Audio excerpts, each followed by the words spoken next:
My M26 girlfriend, F22, had sex with the male friends she told me not to worry about. Now she's begging me not to break up with her. How do I navigate this? My girlfriend, we'll call her Katie, and I met in college and have been together for 4 years. I'm the first person she's ever had a relationship with because her parents were strict in high school. Our parents are religious and don't believe in sex before marriage, and while I don't really care, she's very close with her parents, so we've been waiting. Now that she's graduated, I was planning on proposing within the next few months. I had a ring picked out and everything. I was head over heels for this girl. That all changed last night. Or last weekend, really. Katie has had a male best friend since high school that her parents never liked because he claimed to be gay. Let's call him Liam. She was excited to be going to the same college as him, because it meant they could hang out as much as they wanted. I've never been a big fan of the male best friend thing, but he's gay, so whatever. Except 2 years ago, he came out as bisexual. I never really liked the vibes when he was around her, so I asked Katie to stop hanging out with him alone. She accused me of not being supportive of him and trying to control her, just like her parents. I told her it was her choice if she wanted to keep seeing him alone, but I wouldn't be sticking around for it. It was the biggest problem we'd ever had in our relationship, but we worked through it. The compromise was that Liam and his boyfriend could hang out with me and my girlfriend together, as couples, but never alone. I never wanted to cut her off from her friends. With this stipulation, however, the 4 of us only got together twice before Liam ended up transferring to a different college over the summer.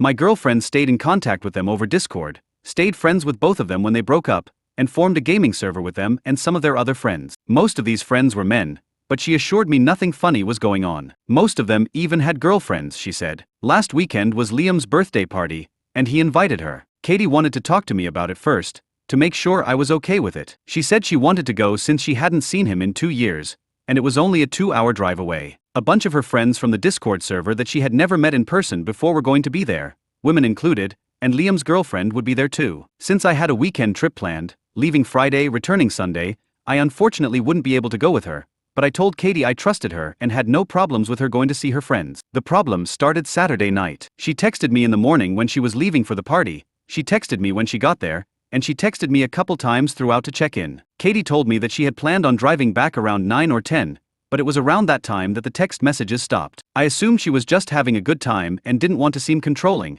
so I didn't bother her. I did stay up to watch her location and make sure she got home though, and she did, around 2 a.m. It was unusual, but I trusted her and didn't want to make any assumptions. I would call her in the morning and she would explain that she just got carried away having fun with her friends, I thought. I called her Sunday morning, and she didn't answer. She texted back a few minutes that she had been sleeping, had a hangover, and wasn't feeling well. That was very strange, because Katie doesn't drink. I told her to drink lots of water and that I hoped she felt better, and got on my flight home. When I arrived at my apartment, I found her curled up in my bed in the dark. She has a key to my apartment, but hardly ever needs it because usually I'm with her to do the unlocking. I asked her why she hadn't stayed at her apartment to rest up, but she didn't say anything. Since then, the entire week, she has been saying she's not feeling well, and has not left my room. She's taken off work, and I've been going home on my lunch breaks to make sure she was eating. I was worried about her, but in the back of my mind, I was also suspicious about what had happened at the party over the weekend. Late last night, Katie woke me up from the couch sobbing. It was the first time she had left my room since I'd gotten home,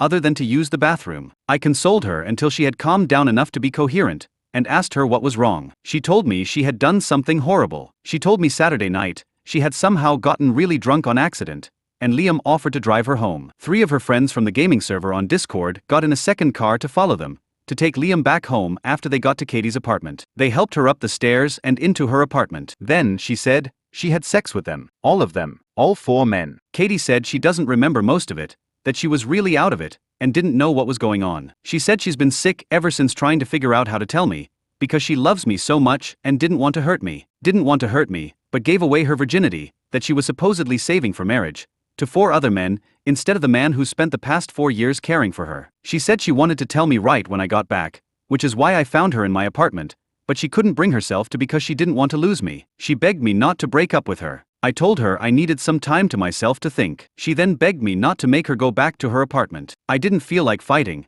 so I just told her she could go back into my room. I could hear her crying intermittently all night. I have to admit, I was brought to tears myself. I can't believe how she would throw away our whole relationship, the 4 years we've built together, over one party. I was going to propose soon. I trusted her, and now it's broken. I'm at work, and I haven't been able to focus all day. Part of me wants to tell her to get out the second I get home, if she's still there, and that I never want to see again. Part of me wants to talk to her more and see if there's anything left to salvage. I can't tell which side is more unreasonable. How do I navigate this? Mini update. I have heard everyone and am on the way home to go check on her. For those telling me to break up with her, even if it turns out not to have been rape, I could never forgive myself if it was, and I left her to deal with it on her own. Comments. Commenter 1. She went to be a virgin in having sex with 4 men at the same thing? And she got drunk by accident? Even thought she not used to drink? And she doesn't remember much and now she is super depressed? It seems that your girlfriend was raped, my friend. Commenter 2. Then she said she had sex with them. All of them. All 4 men. Is that what happened? Or did they have sex with her, against her will? If her claims of needing help up the stairs, not remembering most of it, are true, they took advantage of her. It's hard to know what the truth is. Is the way you framed it true? Is the way I framed it true? Is it somewhere in between? Honestly, I lean more toward her having been raped and potentially drugged. Not many people go from not drinking and remaining a virgin till marriage to agreeing to get drunk and have sex with 4 guys. The way I framed it is the way she framed it. I tried to keep this post focused on facts, to garner unbiased responses. The words used to describe what happened are all hers. I don't think she lied to me at all. She's always been very honest, and has very clearly been torn up about this ever since it happened. I've seen a lot of comments starting to come in suggesting that she was raped. That's not what she said happened, but everyone is making some pretty good points that I hadn't considered, hadn't thought of because of how emotional I've been. I think it's possible that she could be in denial, though not entirely convinced that's what happened without talking to her. I'll try to gently ask her about that when I get home. I genuinely hope it's not the case. As upset as I've been at her cheating on me, I'd rather it all have been consensual than not. I would never wish anything like that on her. Commenter 4. Honestly, rape victims are often in denial, especially in the beginning. Because being in denial usually means that the victim had some sort of control, and therefore blame themselves, and admitting to yourself that you had no control of the situation and that you were raped is pretty scary. How do I know? I'm a rape victim myself. Commenter 5. There's a story online about a woman who was raped and made her rapist breastfast the next morning because she was in denial she was raped. She just wanted to normalize everything. Like you've said, she's known these guys a day or so. You've known her for years and found her to be honest, and to have a moral code she stuck to. You've seen a pattern of behavior. She doesn't drink much. She doesn't sleep around. She's trusting. She respects you. Do you really think she'd throw all that away? I also bet she's a bit sheltered, and missed some red flags. I'm not blaming her, just to be clear. She should have been safe with people she considered friends. But you said you always got an iffy vibe from Liam. And being sheltered, she's probably still processing and trying to understand what's happening here. A lot of people have said if she's drunk, she can't consent to sex. And they're 100% right. If I came home to my partner stumbling drunk and tried to start sex with him, we've been together like 14 years, I've never really said no. It's still kinda morally icky for him to have sex with me when I'm barely able to walk. A couple of drinks? Sure. Let's go. Barely able to walk? Drunk people cannot consent. She has been hiding in your bed because these men hurt her, and she trusts you. You're her safe space, and she's scared. Commenter 6. So Liam is her bestie since high school, and then she accidentally gets wasted, and then Liam and 3 other friends run a train on her. Did Liam roofie her? 'Cause that's the vibe I'm getting. Commenter 7. Simply she files criminal charges for rape against the 4, or you move on. If what she says is the truth, then she needs to act accordingly. You can determine how you wish to proceed from there. If she refuses, move on. Commenter 8. So imagine 4 dudes roofie and run a train on you. You're hurt, worried about disease, and while you know it was against the law, you're worried about the cops believing you. You are worried what your brothers will think, about your employer, future employers, family, mutual friends, since one of them was one of your closest friends. Truly, consider what you would do if 4 guys raped you and how easy a decision it would be to report it. Commenter 9. Absolutely this. There are often severe repercussions for women who report, and we've seen enough stories to frighten many from pursuing justice. Look up the story of Rita Parsons. She was raped by 4 men at a party in 2011. Police refused to lay charges, calling it a he said, she said case, even though there were photographs that her rapists took and circulated. She died by suicide 2 years later after the relentless harassment she endured. Update. Trigger warnings all over this. Sorry for everyone who didn't get that on my last post. My girlfriend has gone to bed early, and I have nothing better to do, so I'm finally getting a chance to write this. First, something you can skip through to the actual update if you don't care.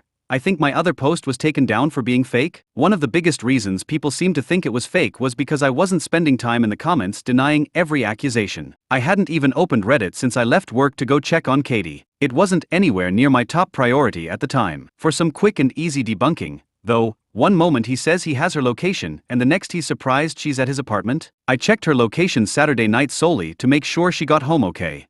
After that, I did not check her location, because I am not a stalker who tracks her every move. On iPhone, it shows your location in the text messages with that person, so he either hadn't looked at their texts at all between his flight and getting home, or it's made up. Not everyone has an iPhone like you. I do, but my girlfriend doesn't, so we use an app. And no, I don't get notifications from the app because again, I don't need to be a stalker. The random excessive details. Sorry?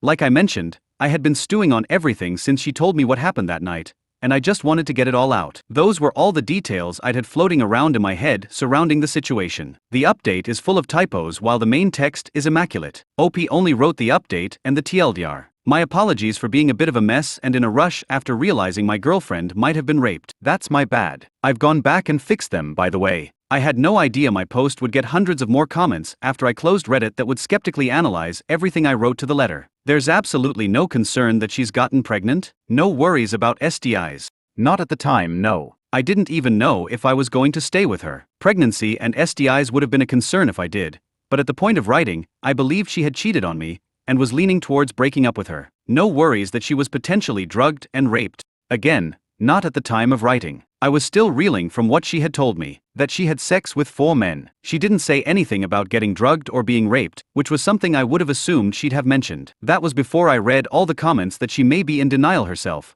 which hadn't even occurred to me. So this religious girl who wanted to wait for marriage suddenly wanted a train run on her?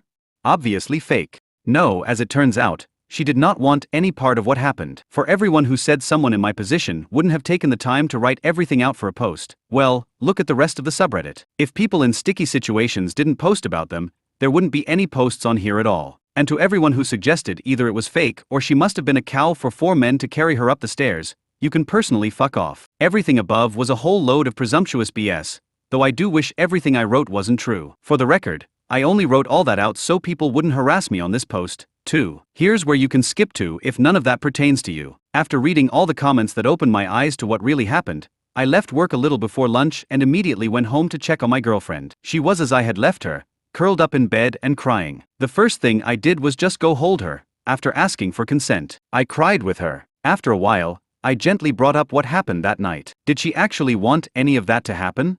A lot was said, but long story short, as many of you suggested, she did not. To clear some things up, these friends that she was with at the party were not just random people she met online. They were personal friends of Liam, who she had been best friends with for 8 years. These friends, while she herself never met them in person, were people she had talked to and gamed with over the past year or so. I would hear her talking with them over the headset, and I never noticed anything strange. She's pretty shy and introverted, so I was happy for her to have friends to play with while she gamed. They weren't all men either. From what she said, there were 4 or 5 women in the server as well. Of the people at the party, 3 of the men and 2 of the women attended. Also there were Liam's girlfriend, a couple of other friends, and a few of their partners. All in all, there were only around 15 guests, and everyone knew each other for the most part. It was never meant to be a huge thing, just a get-together of Liam's closest friends at his house. Alcohol wasn't even supposed to be a big part of it. At the beginning of the party, a lot of them just gamed together, since they hadn't been able to in person for a while. There was no big girl/guy separation,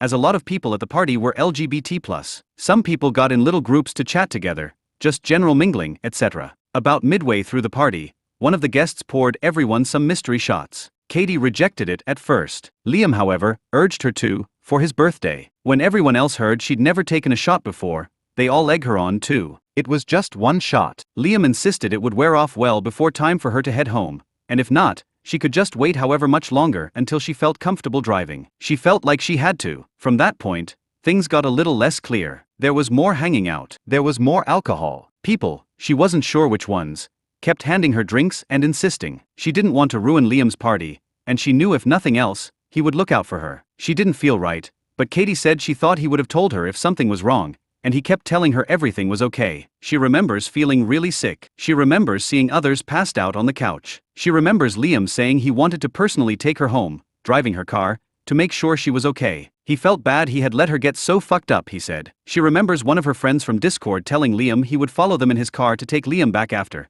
and she remembers 2 more guys from the Discord getting in his car. She remembers Liam giving her a bottle of water in the car to help her sober up. She remembers them carrying her up the stairs to her apartment and laughing, being brought inside her apartment. I'm not going to describe any further than that. She didn't want any of what happened. Was she naive? Maybe. Did she probably miss some red flags, make some choices she shouldn't have? Sure. Katie did not deserve that. The fault belongs with the men who did it. She didn't want to file a police report, and I'm not giving her an ultimatum. I've read up a lot on how horrific that can be, and I'm in full support of her decision. Of course, if she ever changes her mind and decides she does want to file a report, I'll be there for her through that too. What we are going to do is see a doctor. Part of the reason Katie says she spent most of this time curled up in bed is that she has been in a lot of pain. She really doesn't want to be poked and prodded down there, but after some convincing and assurance, she agreed. She's going to be seen on Monday, and also going to get pregnancy and STI testing, which we're equally worried about, done while we're there. Over the weekend, we've talked a lot. We've both cried a lot. There's been lots of hugs, and giving sauce when needed. I have opened the curtains in the bedroom so she gets sunlight in there, at least. For anyone who was concerned, no, I'm not making her go back to her apartment. For the assholes who suggested it, no, I'm not leaving her before or after her healing, to find someone who isn't damaged, and no, I will not be ratting her out to her parents. I'm taking the entirety of next week off to stay home and take care of her, go to as many doctor's appointments as needed, set up therapy, etc. I don't think I can ever make up for leaving her alone the way I did this past week, but I will be there for her through anything and everything that comes next, whatever that may mean. Again, thank you to everyone for my first post who helped me realize what an egocentric dumbass I was being. I hope this update helps everyone who was concerned. Katie isn't okay right now, but hopefully we can get there.